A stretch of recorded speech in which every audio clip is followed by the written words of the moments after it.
বিয়ে বাড়িতে ফুচকা খাওয়ার আলাদাই মজা। ফ্রিতে যত ইচ্ছা তত ফুচকা খেয়ে যাও, কেউ বাধা দেওয়ার নেই, আর টাকারও চিন্তা করতে হয় না। হ্যাঁ, আরে এই টাপি, তুই এখানে দাঁড়িয়ে দাঁড়িয়ে ফুচকা খাচ্ছিস, আর ওদিকে যে এত ভালো ভালো খাবার রান্না হয়েছে, কোন পেটে খাবি? হ্যাঁ, তো বিয়ে বাড়িতে ফুচকা স্টল দিয়েছে, ফুচকা খাবো না?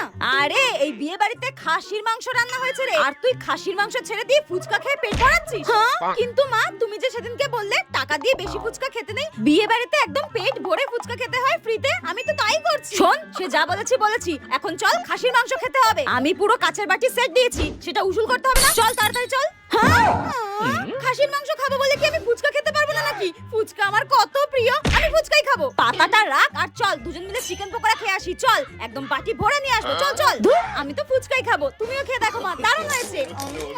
তোকে বলছি তো ওইদিকে চল, চল বলছি চল। আমাকে ছেড়ে দাও না মা, আমি ফুচকা খাবো। তুই যাবি না মানে তোর ঘর যাবে।